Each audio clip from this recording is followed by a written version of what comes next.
UOL Entrevista. Aqui você ouve na íntegra as entrevistas feitas por repórteres do UOL com artistas, políticos, empresários e muita gente interessante. Este e outros podcasts do UOL estão disponíveis em noticias.uol.com.br/podcasts.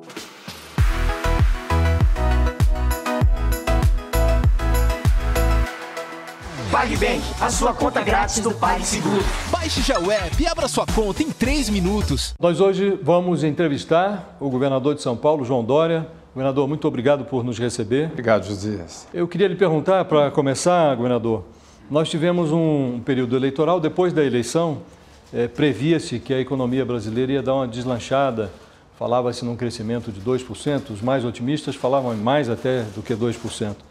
Mas a economia mundial voltou a se deteriorar antes que a gente se recuperasse de forma mais potente. Vamos ter aí um 2019 ainda caminhando para o lado, um crescimento talvez até abaixo de 1%. Se o senhor fosse presidente, numa conjuntura como essa atual, o que faria para dar serenidade, pacificação política, segurança jurídica, para atrair os investimentos que o Brasil precisa? Olha, Jesus, é quase um passe de mágica a resposta para essa pergunta. As circunstâncias variam muito.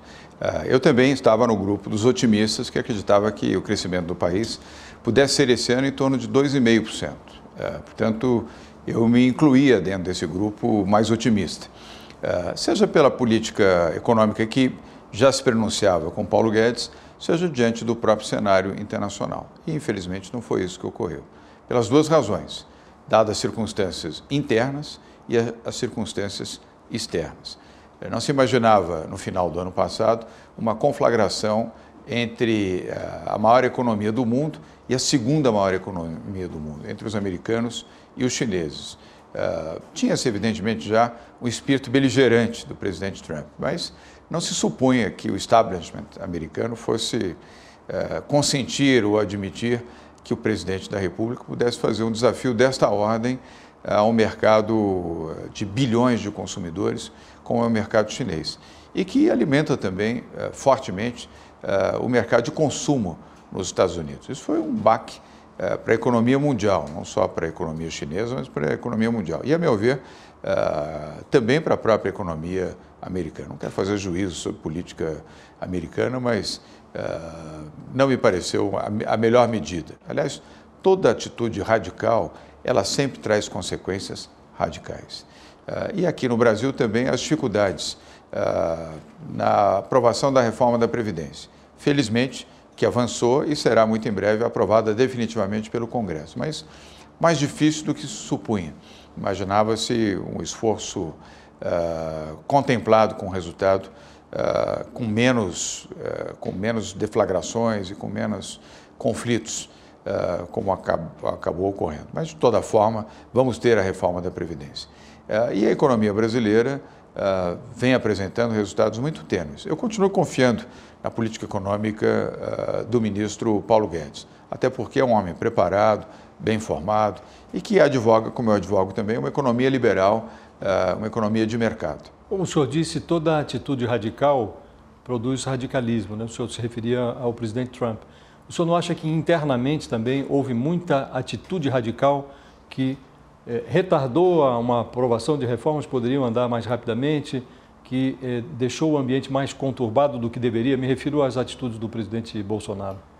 José, eu concordo, embora eu não queira aqui fazer avaliação sobre o presidente Bolsonaro, mas eu pessoalmente prefiro sempre o diálogo, o entendimento, posições firmes, evidente.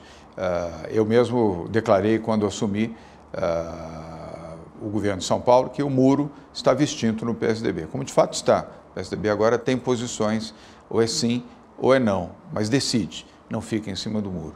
Mas sempre com diálogo, sempre com entendimento. Eu acho que o Brasil, como toda a democracia, precisa dialogar com a sociedade, dialogar com os poderes, dialogar entre poderes e considerar que o debate construtivo, democrático, focado, ele é melhor do que as atitudes mais extremadas. Noruega e Alemanha suspenderam contribuições financeiras que davam ao Brasil graciosamente, não era empréstimo, contribuições a fundo perdido.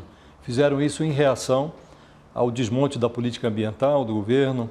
Gente como o ex-ministro Blairo Maggi diz que essa confusão retórica do presidente Bolsonaro, se não for contida, produzirá levará o agronegócio brasileiro à estaca zero no exterior, com prejuízo da nossa pauta de exportações.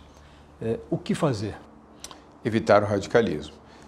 O ex-ministro Blairo Maggi, hoje de volta ao setor privado, tem razão, os riscos são reais. Eu estive em Londres recentemente, numa missão do governo de São Paulo, em busca de investimentos, que aliás vários deles nós viabilizamos, de curto e de médio prazo, e ouvi de investidores europeus críticas duríssimas em relação à política ambiental do Brasil.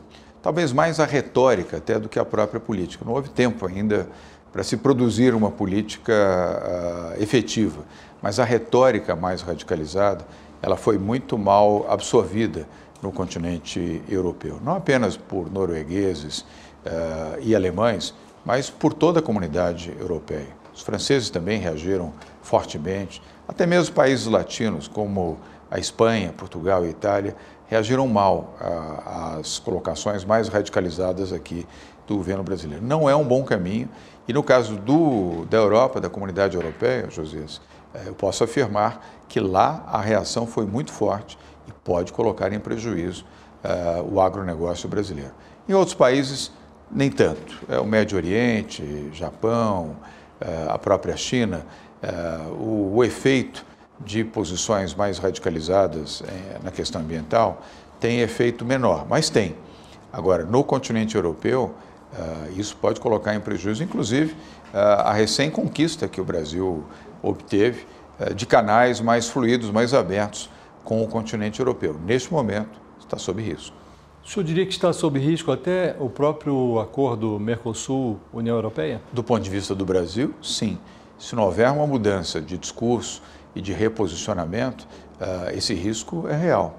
Josias, o ministro das Relações Exteriores da França veio ao Brasil e veio com uma finalidade, aliás, acordada com Itamaraty, de ter uma reunião com o presidente Jair Bolsonaro. Ele veio ao Brasil para essa finalidade fundamentalmente e complementarmente outros encontros e outras bilateralidades aqui com setores da economia e setores governamentais, inclusive com o governo de São Paulo, onde se concentram a maior parte das empresas francesas sediadas aqui no Brasil. Ele não foi recebido pelo presidente Bolsonaro e passou por um enorme constrangimento de descobrir no mesmo dia que o presidente Bolsonaro, que não o recebeu, cortava cabelo no mesmo horário em que deveria estar recebendo o embaixador da França, a França que é um dos 5 países mais importantes na relação bilateral com o Brasil. Não foi um bom gesto. Governador, o senhor esteve na Inglaterra, já mencionou, para usar a sua expressão, foi lá para vender São Paulo. Inaugurou um escritório em Xangai, presença de São Paulo na China para ampliar as relações comerciais com a China. Simultaneamente cresceram as críticas ao Bolsonaro, ao governo brasileiro na Europa, e o governo federal prioriza as relações com os Estados Unidos em detrimento da China, num instante em que os dois países se digladiam no mercado comercial mundial. Considerando-se que é impossível separar São Paulo do Brasil, que prejuízos essa movimentação do governo federal, do presidente da República, traz para São Paulo e para esse seu esforço de reativar investimentos em São Paulo? É possível posicionar São Paulo dentro do Brasil, e foi isso que fizemos na China, José, mostrando claramente que o principal parceiro comercial do Brasil é também o principal parceiro comercial de São Paulo. E para nós, a China é prioritária. Não apenas para a exportação das commodities brasileiras e as commodities de São Paulo, notadamente açúcar, álcool, etanol, suco de laranja e soja, mas também outros produtos, mas da mesma maneira para a captação de investimentos no nosso programa de desestatização. Os chineses são fortes candidatos aos programas de desestatização no Brasil, de forma geral, e em São Paulo em particular, para as rodovias, hidrovias, ferrovias, metrô, aeroportos, no caso específico o Porto de São Sebastião, mas no plano nacional os portos brasileiros, são parceiros que têm infraestrutura, operacionalidade e capital, não podem ser desprezados nem colocados em segundo plano. Isso também não significa que, a meu ver, devamos colocar os Estados Unidos em segundo plano, mas no mesmo plano, e é perfeitamente possível contemplar de forma respeitosa e na bilateralidade as relações com os Estados Unidos da América e com a China. Eu não vejo razão para que o Brasil embarque numa conflagração como deseja o presidente Trump. O presidente Trump é presidente dos Estados Unidos, ele não é presidente das Américas ou presidente da América Latina e nem tampouco presidente do Brasil. O presidente do Brasil pode e deve, ao meu ver, manter relações equilibradas com a China e com a América. E isso é perfeitamente possível, isso está dentro da geopolítica mundial. E lembrando também de outros países com os quais o Brasil mantém relações e deve manter, é o caso da Argentina. A Argentina é o terceiro maior parceiro comercial do Brasil. Eu também defendo a democracia no continente. Aliás, luto por ela no Brasil e luto por ela na América Latina, mas independentemente de quem for o futuro presidente da Argentina, e fala aqui um amigo pessoal do presidente Macri. O presidente Macri é meu amigo antes de vir para a política, antes de ser prefeito de Buenos Aires e antes de ser eleito presidente da Argentina. Uma pessoa com quem me relaciono pessoalmente, tenho admiração e torço para que possa se recuperar e ser reeleito presidente da Argentina. Mas jamais colocar a Argentina dentro de um campo de adversário ou estabelecer uma fronteira ruidosa com a Argentina. É um parceiro comercial importante para o Brasil. Nós temos que ter razões de Estado e razões de governo muito claras. Governador, para falar bastante francamente, eu entendo todas as suas ponderações de não desejar criticar severamente o presidente, mas nós estamos falando aqui de erros do governo federal. No caso da Argentina, tomaram um lado no instante em que está se desenvolvendo lá uma eleição, e no caso dos Estados Unidos, também tomaram um lado no instante em que o Brasil deveria ficar equidistante e se aproveitar até da situação, né, do ponto de vista comercial. Errou o governo, é isso? Eu creio que sim, mas todo erro pode ser passível de ser revisto. Aliás, prova de humildade é prova de grandeza. Aqueles que sabem recuar no momento oportuno saberão avançar e terão o seu gesto reconhecido. O senhor é pai, é também um político, tem pretensões grandiosas na política.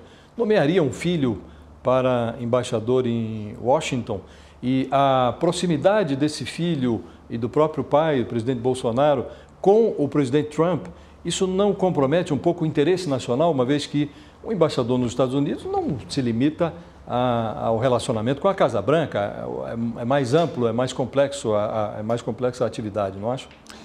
Josias, infelizmente eu sou obrigado a concordar com você.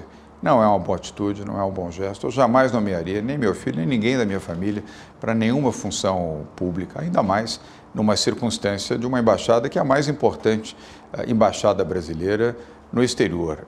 Os Estados Unidos e a China são os dois principais parceiros comerciais do Brasil e serão por muitos anos.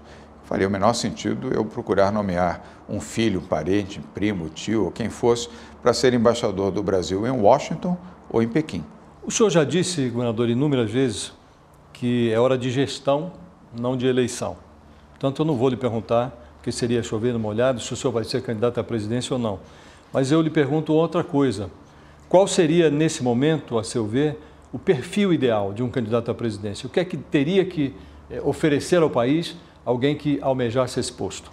Difícil é responder um bom jornalista, que raciocina bem e formula bem as suas perguntas como você. Eu volto a reafirmar aquilo que você, de maneira bem-humorada, disse, chover no molhado. É hora de gestão, é hora de administração, não é hora sequer de falar sobre convicções eleitorais. Neste momento, acho que nós temos que estar focados no Brasil, do ponto de vista de encontrar o melhor caminho, o caminho do diálogo, do entendimento, da retomada do crescimento, para a retomada do emprego e atender com isso os desvalidos, os desempregados, os que estão na linha de sofrimento. E cada governador cumprir o seu papel também nos seus respectivos estados. Todos nós fomos eleitos há menos de 8 meses. Temos a obrigação de concentrar nossa atenção para aquilo que fomos eleitos e apoiar também prefeitos dentro dessa capilaridade municipalista, que eu pessoalmente acredito, para que os prefeitos, ainda que no cumprimento da etapa final dos seus mandatos, antes das eleições de 2020, possam cumprir bem as suas obrigações e atender as suas populações e volto a insistir principalmente aos mais pobres. Agora, dentro dessa linha de perfil de governante, o Brasil está, o senhor menciona o desemprego altíssimo, estamos precisando reativar a economia, tem um problema de polarização muito acentuado na política. Eu insisto, nesse contexto, qual seria, a seu ver, o perfil ideal de um presidente? O que é que o presidente teria que prover ao país para que o país se desenvolvesse e sem esse ambiente tão encrespado que nós temos hoje? É diálogo e pacto federativo. Menos Brasília e mais Brasil. Aliás, é o que diz o ministro da Economia, Paulo Guedes. Ele tem que praticar isso. A tese está correta, vamos à prática. As pesquisas indicam, governador, que a sociedade brasileira se dividiu em três, basicamente. Num extremo tem um terço pró-Bolsonaro, no outro extremo tem um terço anti-Bolsonaro e no meio um terço ali rezando por alguma moderação. Acha possível construir um projeto alternativo para o Brasil nesta seara do centro, a partir do centro? A resposta é sim, é possível e, aliás, é por onde eu caminho e por onde construo. O próprio novo PSDB, não que eu queira ser prócer, nem herói, nem líder, eu quero apenas ser um estimulador e um defensor dessa linha mais de centro, uma linha de equilíbrio, de entendimento, que saiba dialogar com a esquerda e com a direita, ouvir, ter humildade, é sempre construtivo. Aliás, a democracia é boa por isso, porque ela estabelece também o contraditório, ela ajuda você a melhorar e a aperfeiçoar. Os extremos são nocivos, tanto a extrema esquerda quanto a extrema direita. E eu acredito que o país gradualmente perceberá que há este caminho, há esta linha de pessoas de bem e que podem advogar uma posição de centro, de equilíbrio, de diálogo, de construção democrática, de avanço em políticas econômicas e com isso também nas boas políticas sociais, sem paternalismos, sem assistencialismos, mas que possa economicamente gerar empregos, gerar oportunidades e valorizar o que de melhor tem o povo brasileiro, que é a sua índole. O senhor diz na sua resposta que os extremos são nocivos. O senhor acha que o presidente Bolsonaro foi muito para o extremo? Deve evitar. Isso é ruim. Se caminhar de forma incisiva para valorizar a extrema-direita, os extremos se tocam, Josias, historicamente. Veja a história e você perceberá que em vários países onde a extrema-esquerda foi confrontada pela extrema-direita, os extremos acabaram se tocando. E quem pagou a conta disso? O povo. Os mais humildes, os mais pobres, os desvalidos. Não é um bom caminho. Nós precisamos de entendimento e valorização do princípio da democracia, que é o diálogo. Não há democracia sem diálogo. Não existe democracia sem diálogo. Sem diálogo não é democracia, é ditadura. O senhor chegaria a dizer que a ausência de diálogo hoje é um dos problemas do país? Precisa melhorar. Eu acredito, se eu pudesse oferecer ao presidente Jair Bolsonaro como alguém que acredita que o seu governo possa fazer um bom governo, possa construir um novo Brasil próspero, valorizativo do seu povo, gerando empregos e oportunidades, eu diria ao presidente Bolsonaro, dialogue, tenha a capacidade de dialogar, de compreender, de entender e fazer deste diálogo uma bandeira importante para o seu governo, sem abrir mão das suas convicções, da sua visão mais liberal, que eu acredito também de uma economia liberal, posições de um liberalismo que coloque menos governo e mais privado, mas sempre com diálogo. O PSDB tenta retornar ao poder federal faz quase 2 décadas. Perdeu 5 eleições presidenciais. Na última levou uma surra até humilhante, né? O senhor é cristão relativamente novo no partido, mas já conseguiu detectar onde o PSDB errou e o que precisa fazer para consertar? Josias, eu não faço análise sobre pessoas. Eu sei que você não me pediu isso. Então, eu aqui isento pessoas que tenham disputado eleições e que, circunstancialmente, não as tenha vencido. Mas valorizo a história do PSDB, 30 anos de uma história bem construída e com próceres, com pessoas importantes que ajudaram nessa construção, onde eu destaco o próprio presidente Fernando Henrique Cardoso, entre outros grandes nomes. Os que ainda estão, felizmente, em vida e os que já se foram. Mas o PSDB, a partir de agora, a meu ver, não deve viver da história, deve fazer a história. E para fazer história, precisa estar sintonizado com aquilo que a população espera de um partido moderno, jovem, inovador, inspirador e motivador. Os mais jovens não conhecem a história. Os mais jovens não sabem voltar a 30 anos ou 20 anos, porque nem sequer eram vivos e nem sequer tinham capacidade de discernir. Querem um partido digital, inovador, com propostas que sejam contemporâneas e transformadoras para o Brasil. Esse é o PSDB que eu desejo. É conhecida a sua posição contra o Instituto da Reeleição.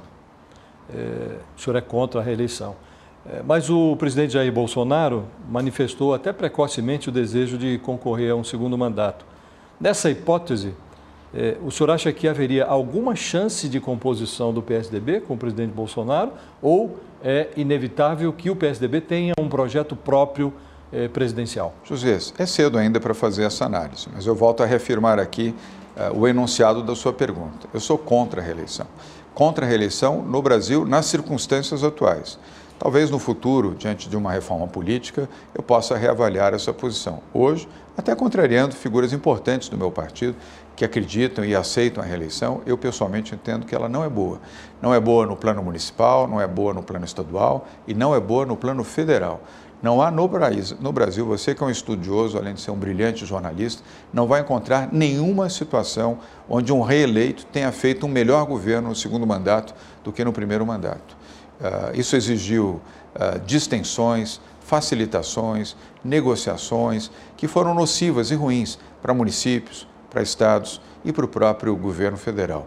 Eu entendo que o Brasil, numa reforma política, possa ter um único mandato, os dirigentes, tanto no plano municipal, prefeitos, estadual, governadores, e no plano federal, o presidente da República, num mandato de 5 anos, sem direito à reeleição e com alinhamento das eleições para a realização de eleições gerais.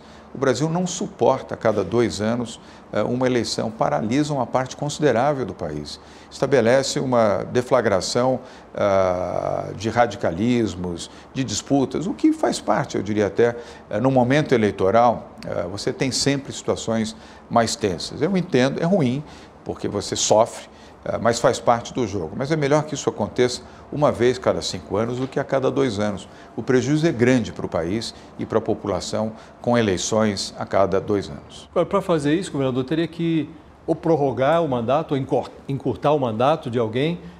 O senhor acha que tem que se fazer isso? Eu entendo que essa seja uma das metas de uma reforma política, até para termos também menos partidos e um fortalecimento partidário. Não há correntes de pensamento para justificar 34 partidos, ou 32, ou 30, ou 28, ou 26, ou 25. Não há correntes ideológicas no mundo que justifiquem tantos partidos. É melhor termos menos partidos vocacionados dentro das correntes ideológicas, ou de centro, ou de esquerda, ou de direita, e as suas variações, e uma uniformidade das eleições. E estabelecer o processo para isso. Quer dizer, fazer o desenho no Congresso Nacional, a quem cabe legislar, tanto Câmara quanto Senado, estabelecer o horizonte para isso e apoiar uma iniciativa desta natureza. Ela será boa para o Brasil. Isso se daria, a aprovação dessa reforma, a seu juízo, teria que se dar esse ano ainda, próximo ano? Qual é o horizonte? Eu prefiro deixar que essa avaliação seja feita pelo Congresso, porque ela vai exigir um amplo debate. Não é possível imaginar uma fórmula feita para isso. É uma fórmula que tem que ser construída. Só para insistir num ponto, governador, o senhor está construindo, o senhor está participando da reconstrução do PSDB. Acha que esse processo seria bem concluído sem que o partido disputasse a presidência da República? Porque na pergunta anterior eu lhe perguntei se haveria possibilidade de composição ou se o partido considera inexorável disputar a presidência. De novo, vou elogiar a sua inteligência, a sua capacidade de formulação. Entendo sim que é fundamental para um partido que é grande e deseja continuar sendo grande, que tenha candidatos próprios em todas as eleições, sejam as presidenciais, sejam as de governo, sejam as de prefeitura. Ao ser eleito governador no ano passado, o senhor disse no discurso já que no seu PSDB acabou o muro, não tem mais muro, o partido agora tem lado. Eu, confiando nessa sua afirmação, eu lhe pergunto, o Aécio Neves vai ser expulso ou não vai ser expulso do PSDB? Eu entendo, eu tenho respeito pela trajetória de todos aqueles que disputaram eleições e venceram democraticamente as eleições. Portanto, eu não desrespeito a trajetória do deputado Aécio Neves, mas entendo que para o seu bem e o bem do PSDB, ele deveria ter pedido a sua licença, ou seja, o seu afastamento temporário, confiante na sua defesa, confiante na sua inocência e confiante também na justiça brasileira, para que, sem molestar o PSDB, como de fato tem ocorrido, pelo menos a parte do PSDB, e nem molestar os eleitores, ele pudesse fazer com tranquilidade a sua defesa, confiante que está que é inocente, confiante também na justiça brasileira, como eu confio. Tendo que a permanência dele no PSDB, ou a insistência na sua permanência, vai levar ao PSDB a tomar uma atitude, que talvez não seja aquela que vá ao anseio do deputado Aécio Neves. Que ele não tomou a iniciativa, né? O partido ofereceu essa alternativa a ele, várias não se vezes, licenciou, aliás, né? Várias vezes o PSDB deu ao deputado Aécio Neves, Josias, a oportunidade para que ele fosse o protagonista da sua decisão e não aquele que vai receber a decisão do partido. Portanto, sendo claro e objetivo, neste momento eu defendo que o deputado Aécio Neves se afaste do PSDB ou seja afastado.